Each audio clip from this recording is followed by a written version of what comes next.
It's colder here than anywhere else on Earth. Yet somehow, it's also where the world is starting to burn. I guess that makes sense in a sick kind of way. After all, change rarely comes where you expect it. I've always loved the cold, the quiet. I thought of Antarctica like a distant paradise, untouched by centuries of civilization. But that was before the ice started to melt, before the old things hidden deep beneath the glaciers began to stir, before I knew what fear really was. I guess I should start by telling you who I am, or rather, who I was. My name's Mark. I was a 29-year-old virologist stationed at McKinley Outpost, a remote research station about 200 kilometers inland from what used to be one of Antarctica's largest ice shelves. Climate change and shifting ocean currents are starting to do the unimaginable. Part of the continent's icy armour is receding, leaving behind patches of bare earth and stone.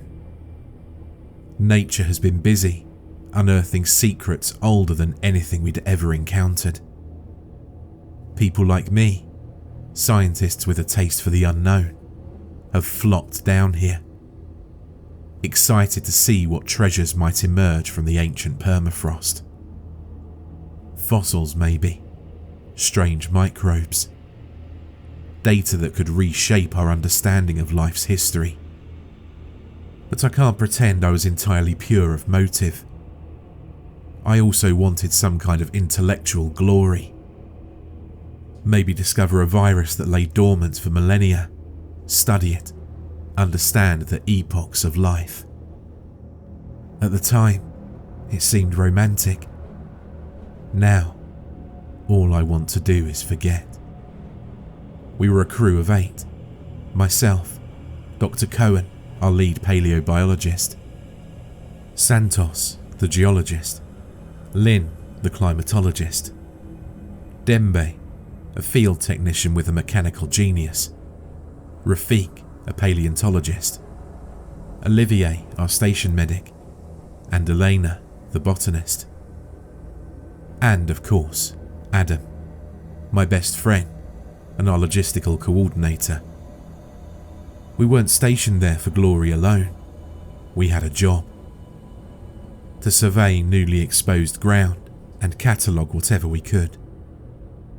Most of the team were veterans of polar missions, but this was my first long stint. I remember our arrival, how excited I was stepping off the transport plane, looking at a horizon of shimmering ice and newly revealed brown rock. We were the first people to lay eyes on that land in millions of years. I wish we never had. We found it about 3 weeks in. It was late November, summer in Antarctica. The sun never really set, just hovered on the horizon, painting the snowscape in perpetual twilight. By then, the patch of land we were studying had grown from a small rocky outcrop to an entire valley of recently exposed earth. Sublimation and melt had revealed sediment layers that no human had ever touched. The day we made the discovery, I was out with Cohen and Rafik.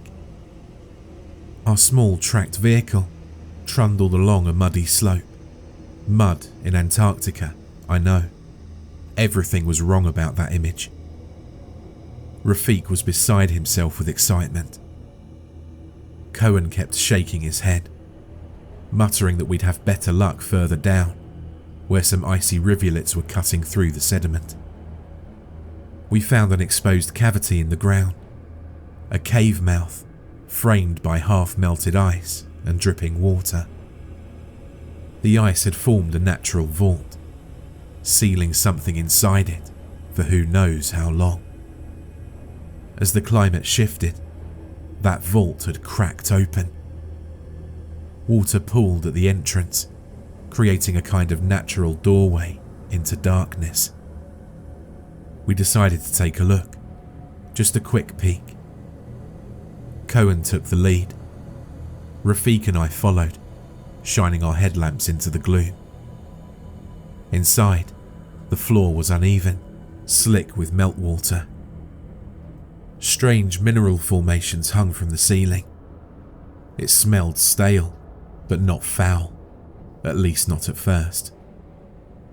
As we ventured deeper, maybe 30 meters in, we found a section where the ice had formed a crystalline wall. Beneath that thin layer of frost, I saw something dark and organic. I felt odd for reasons I still can't explain. Something about it felt unnatural. Rafik crouched, scraping gently at the ice. Cohen hissed at him to be careful. But the damage was done. Our warm breath, our headlamps and body heat in that sealed chamber began to melt the delicate frost coating. What emerged behind the thinning ice was a mass of tangled shapes. At first, I thought they were roots, or perhaps petrified plants. But as more of the frost sloughed away, I knew it was something else. Bones. Long, twisted bones that didn't match any creature I knew. Cohen's breath stopped. He whispered something about not fitting known classifications. He snapped pictures with trembling hands. Rafik did the same. I just stood there, transfixed by the half-buried skeleton. It looked contorted, as if its limbs had too many joints. The skull, if that's what it was, seemed bulbous, with ridges where eyes might have been. We should have left right then. We should have packed up and never looked back. Instead, we collected a few ice core samples near that strange fossil and returned to base, our minds racing with curiosity and excitement. That night, back at McKinley Outpost, I examined a meltwater sample under a microscope. I was hoping to find some trace of ancient microbes. At first glance, the sample looked disappointingly mundane. But as I adjusted the focus and added a fluorescent dye, I noticed something moving. A faint, erratic flicker. Tiny viral particles, perhaps, hidden among the melting permafrost microbes. I isolated them, curious. They were odd, larger than normal viruses, with strange segmented areas. I labelled the sample TV-19. I didn't know what it would do. How could I? The next days were a whirlwind. Word had spread among us about the fossil. Cohen and Rafik argued quietly about classification. Santos tried to match the surrounding geology, muttering about sediment layers that indicated a time frame millions of years old, predating known Antarctic ecosystems. Lynn worried about pathogens, but Olivier, our medic, insisted we'd be fine if we took standard precautions. He was methodical, but maybe too confident. Elena mostly kept to herself, pressing plants brought in from the thawed ground between sheets of plastic. And Adam, bless him, tried to keep everyone's spirits up, making coffee and jokes, telling me that we'd become famous for this discovery. I kept studying the virus. Over 2 days, its activity increased when I warmed the sample to human body temperature. I noticed how it latched onto common bacteria, hijacking their cells. It was aggressive, unstoppable. I remember telling Olivier that we should be careful, and he just nodded, agreeing to establish stricter quarantine measures for all of our samples. We had suits and masks. We just got complacent. A few days later, one of our storage units malfunctioned. The power fluctuated. Dembe had warned us the backup generator was acting up. The brief temperature rise in the containment fridge might have allowed the virus to replicate. I was the first to notice the error. I rushed to fix it, fumbling with the panels. When I opened the fridge, I felt a whoosh of slightly warmer air. Without thinking, I inhaled sharply, startled by a sudden drop in a test tube. I didn't realise I'd just inhaled the future of my nightmares. At first, nothing happened. I was fine. My mind was on other things. Alina and Rafik had gone back to the cave to take more samples. Cohen was analysing the photos of the skeleton, trying to piece together what it could be. Adam and Santos were out checking a nearby melt pool for microorganisms. But the next morning, I woke with a headache and a weird taste in my mouth, metallic and sour. My throat felt tight. I figured it was just the dry air, maybe a mild cold. I took some aspirin and went about my day. Olivier noticed I was pale, but didn't comment. He was busy with Cohen, who'd cut his hand opening a crate. Just a small cut, nothing serious. That afternoon, Elena and Rafik returned from the cave. They were soaked, tired, and strangely quiet. Elena particularly seemed disturbed. When I inquired, she shook her head. "We found more remains," she said softly. "Not just one skeleton, many, all twisted and fused, not like animals, something else." Her voice cracked. Rafik just stared at the floor. He wouldn't talk to me at all. The first sign that something was seriously wrong came that night. We were all in the mess hall, trying to maintain a semblance of normal routine. A pot of rehydrated stew, stale crackers, weak coffee. I sat at the table, eyes drifting over my colleagues' faces. Cohen was hunched over, still rubbing his bandaged hand. Lynn tapped her fingers nervously on the steel tabletop. Adam gave me a worried glance, noticing my silence. Then Elena suddenly stood up, knocking her chair backwards. It clattered loud enough to make us all jump. Her face was flushed, her breathing heavy. She clutched her chest, tears forming in her eyes. "I feel hot," she gasped. "Something's wrong." Before Olivier could reach her, she collapsed onto the floor, convulsing. Her eyes rolled back, and foam flecked her lips. I rushed over with Olivier, my heart pounding. We tried to hold her still. She felt scorching to the touch, as if a fever had raged to life inside her in mere seconds. Olivier yelled for a medkit. Adam darted to fetch it, while the rest of us formed a helpless circle, watching our colleagues spasm.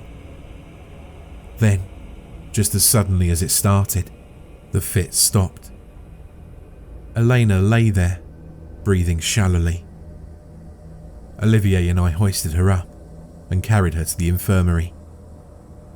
Lynn followed, while the others stayed back, stunned.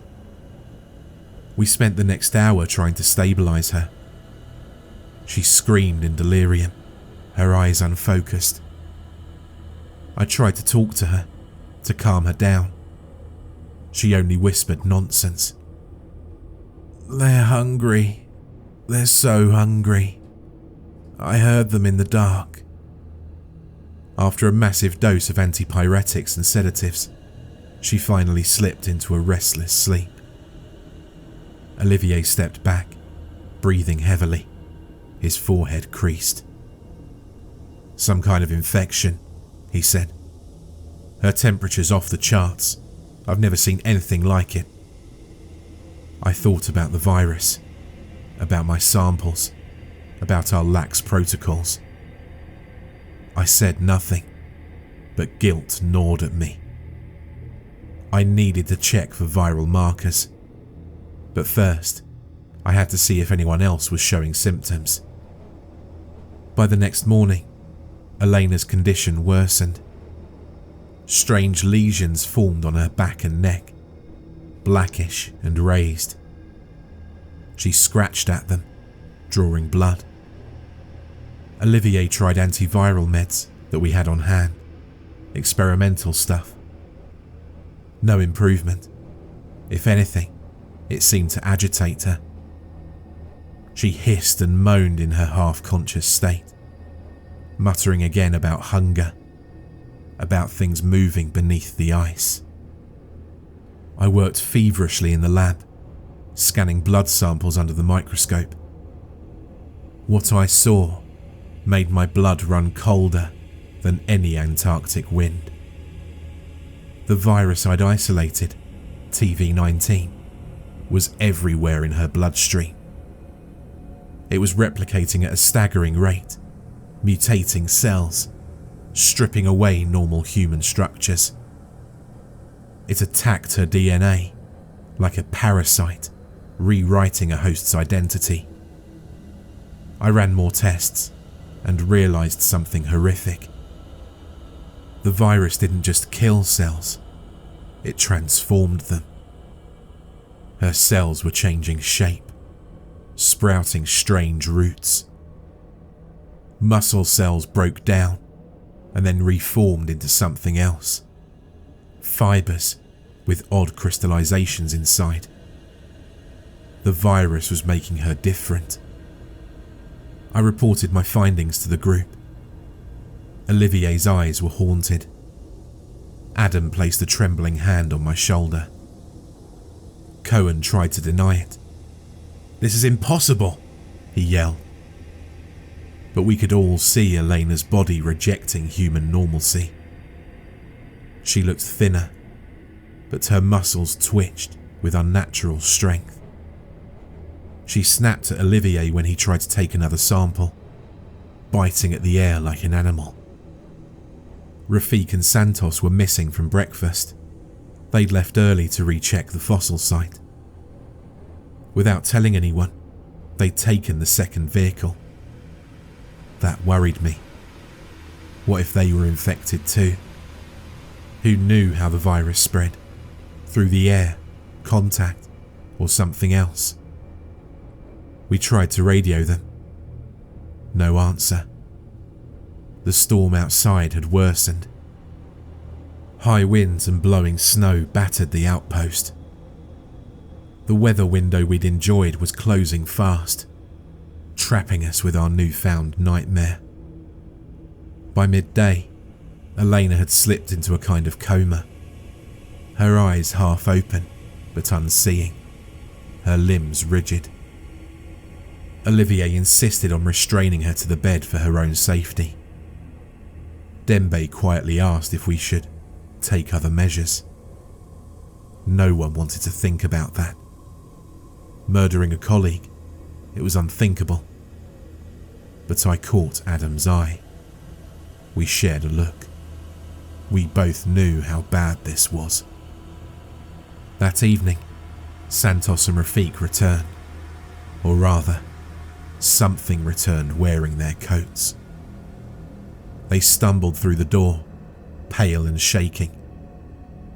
We rushed to greet them, relief turning to horror as we saw their faces. Both men had lesions similar to Elena's. Their eyes were bloodshot, pupils dilated and oddly shaped, as if something tugged at their very biology. They slurred their words, babbling nonsense about a sinkhole near the cave and shapes moving beneath the ground.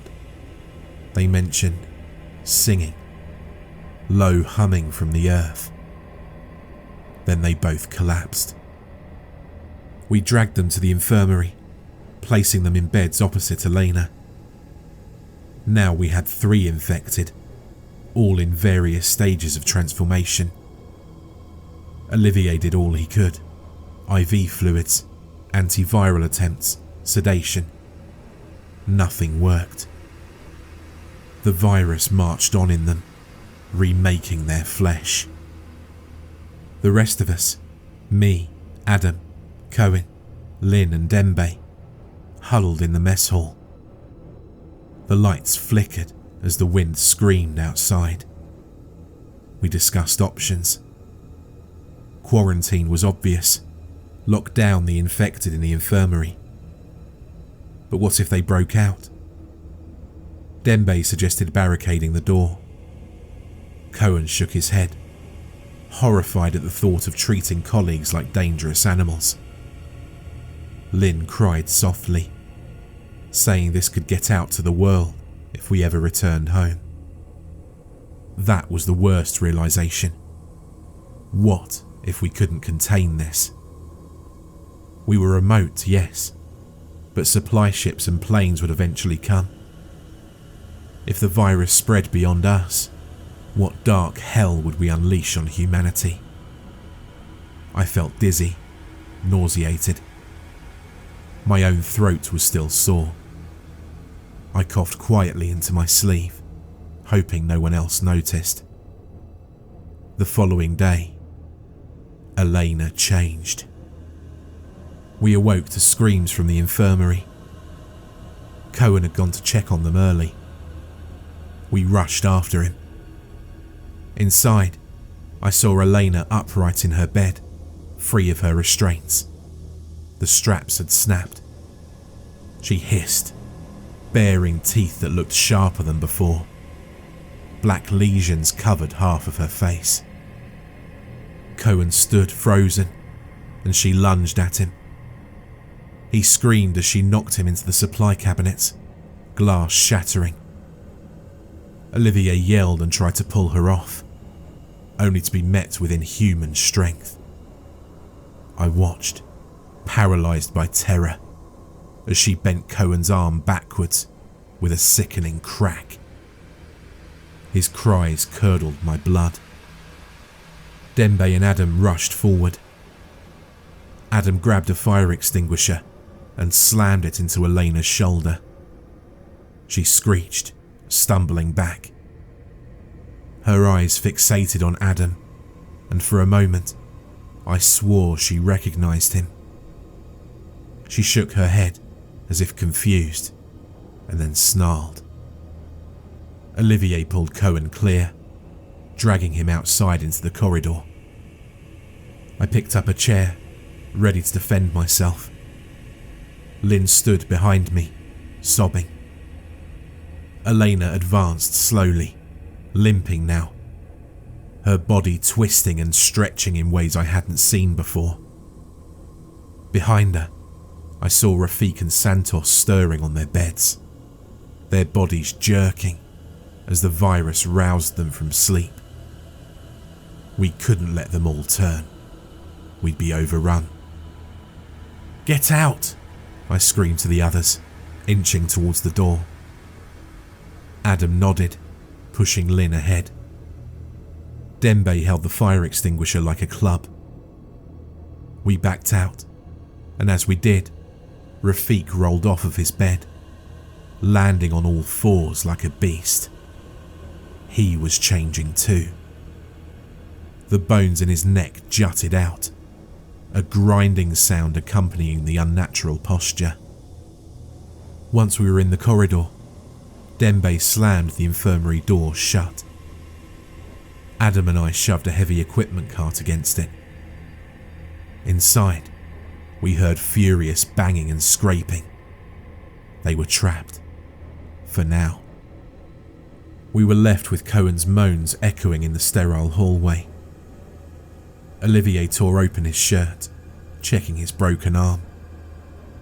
Cohen's face was bloodless, shock setting in. "We need splints, painkillers," Olivier said. His voice shook. "She broke his arm like a twig." I knelt beside them, shaking.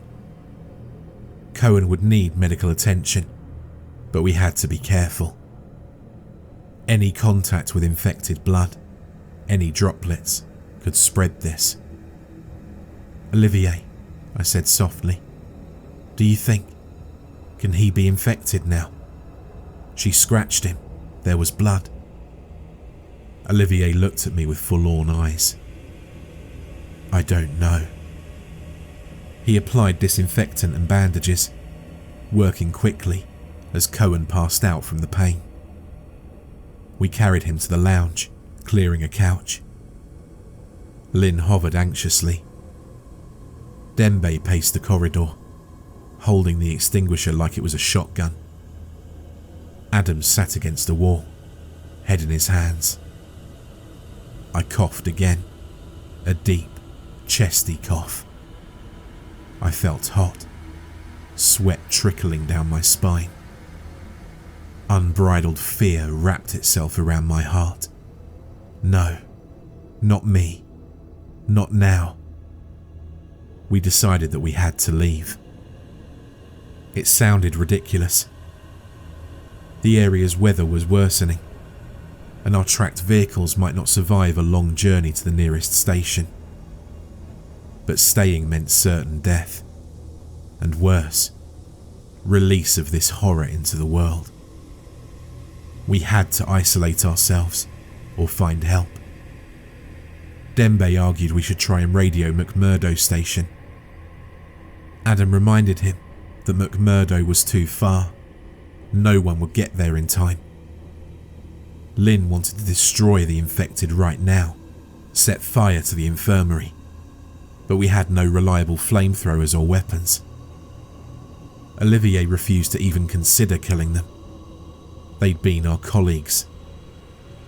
My head pounded. I drifted away from the conversation, nausea and fever swirling inside me.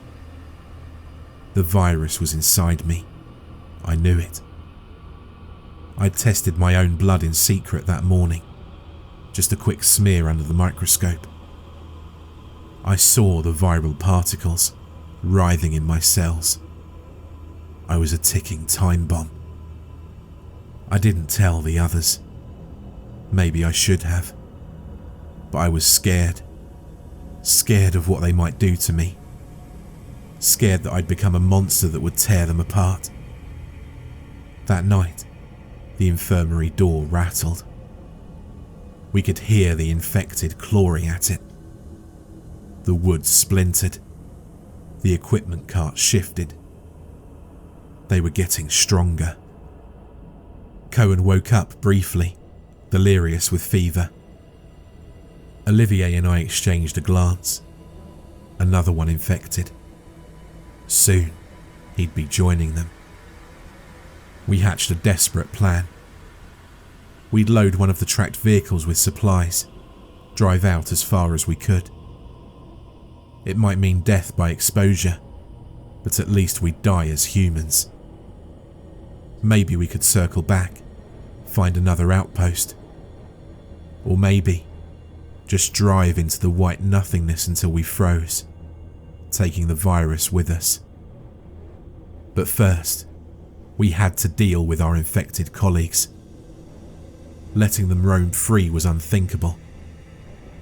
If they escaped the building after we left, they might migrate, survive somehow, or stay dormant until rescue crews arrived. Then, the virus would spread beyond Antarctica, beyond control. I remember looking at Adam and seeing the pain in his eyes. He wanted no part in killing anyone. He was gentle by nature, but we both knew what had to be done. We divided tasks. Lynn and Dembe would gather fuel and rig something to burn the infirmary. Olivier and Adam would prep the vehicle and pack rations. I said I'd help Lynn, but first I sneaked into the lab. I needed to check something. Any last-ditch cure. Anything. My fever was getting worse. My hands shook as I pipetted chemicals. The virus was resistant to anything we were throwing at it. It didn't respond to heat shocks or antivirals. It just adapted, evolving rapidly. It was impossible. I stared at my reflection in the polished steel. My eyes were bloodshot. Black specks dotted the skin at my collarbone. It would happen to me soon. My limbs would twist. My mind would slip away. I couldn't let that happen outside these walls. I grabbed a syringe and filled it with a sedative, enough to knock me out permanently if I wanted. An escape hatch if I lost control. The screaming started then. I rushed out to the corridor. The infirmary door had burst open. Rafik and Santos were free, crawling out. Their bodies were partially human, partially something else. Twisted spines hunched beneath torn clothing. Their eyes glowed with a maddened hunger.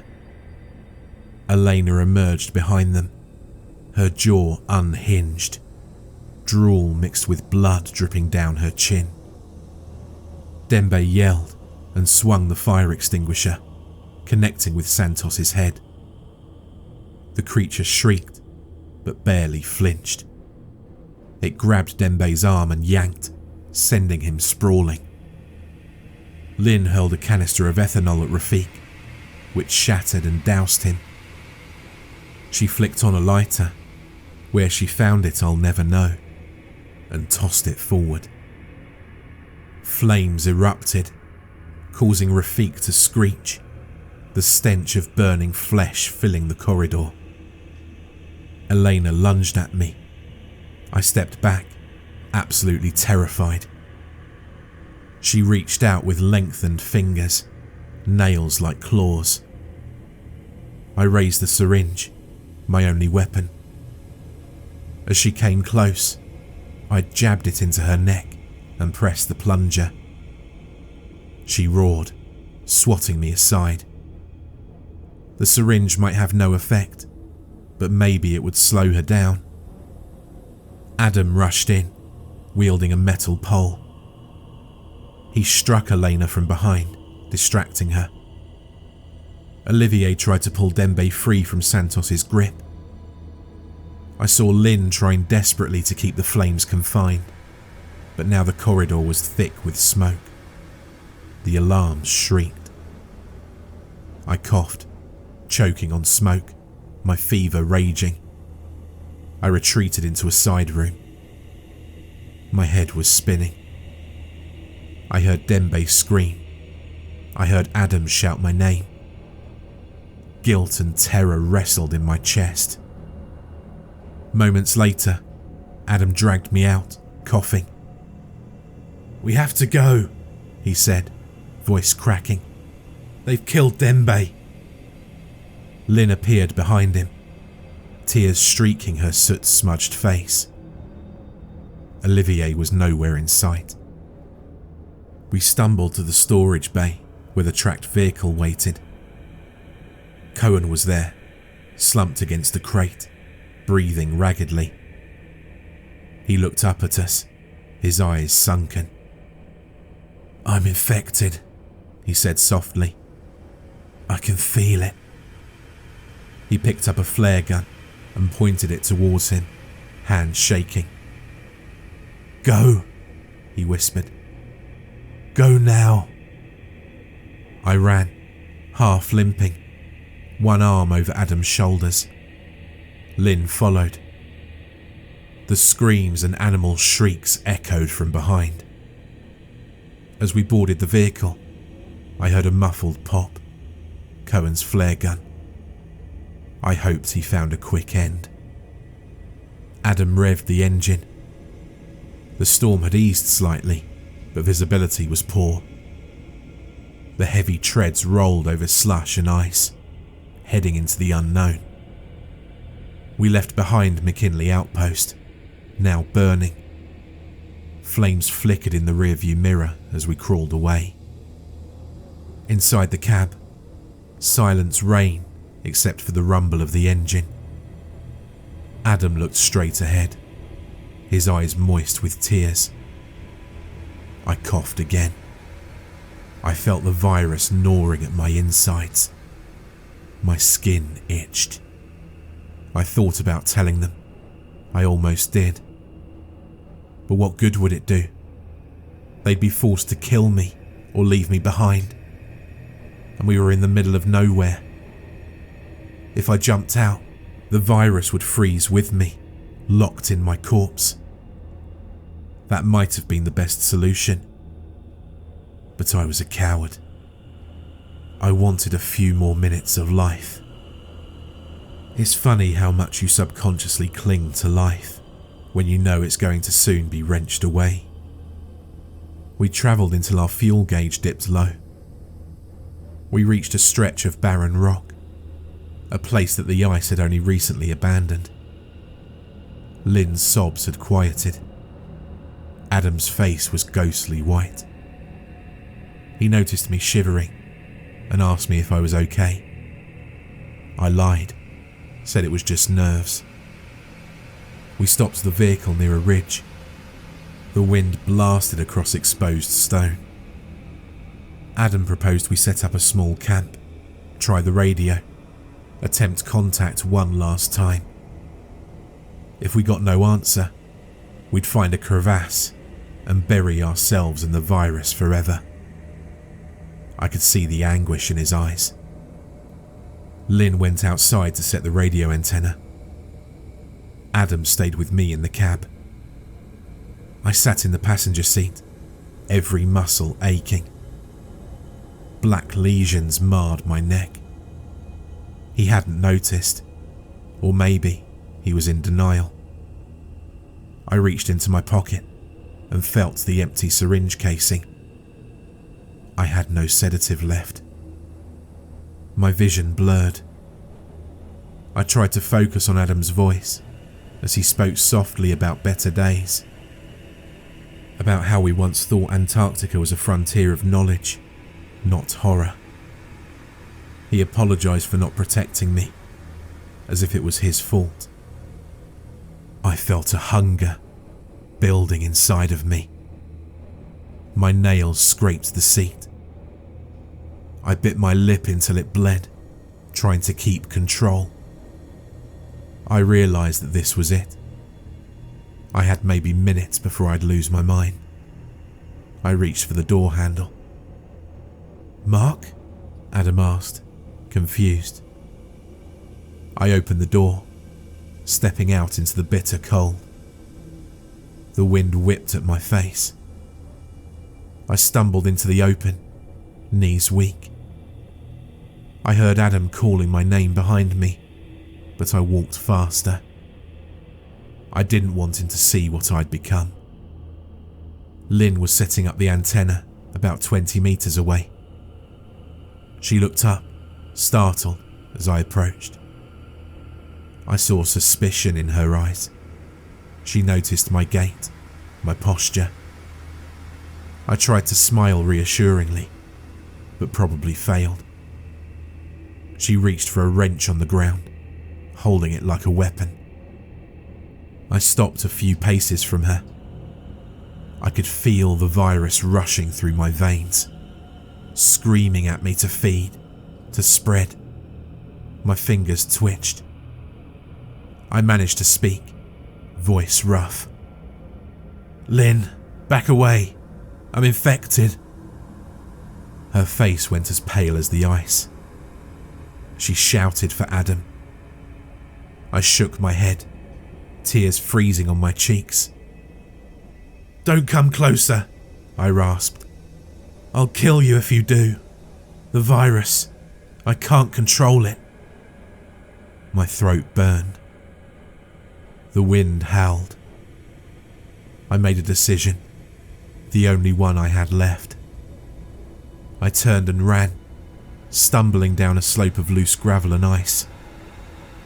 I heard Adam yell, felt his footsteps behind me, but I pushed on. My limbs ached, bones grinding as they began to reshape. I wouldn't let the monster take them.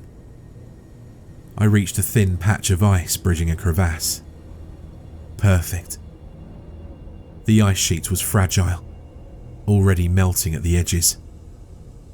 Without hesitation, I jumped onto it.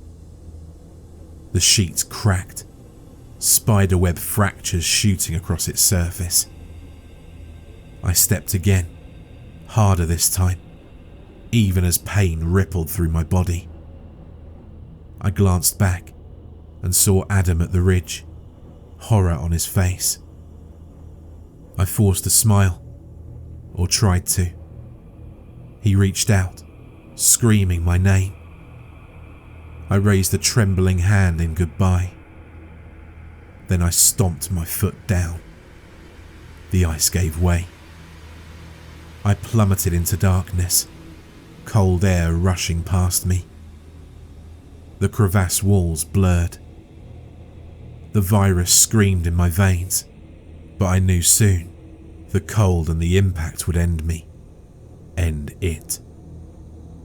As I fell, I imagined the old Antarctica, frozen and pristine, long before human hands touched it.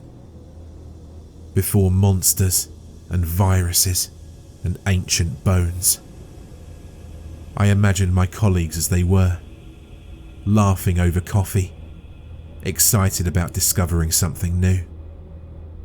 I hoped Adam and Lynn would survive, find a way to warn the world. They were better people than me, braver. They might find peace. The darkness closed in. The wind roared, and somewhere, I swore I heard that ancient hunger crying out, furious at being denied its prey. But it would die with me down here, frozen beneath the ice that once concealed it. I hope the world never knows what truly happened. If you found this record, these words I've somehow managed to record in my last moments, then please, heed them. This virus, this thing we unearthed, must never escape the polar deserts. It belongs in the Earth's ancient tomb. Let it remain a secret, forgotten beneath the endless cold. But if you're the poor soul who's found this, run. It might be too late, but for the love of all that's alive, run. For more terrifying creepypasta horror stories, check out the playlist or the video on screen.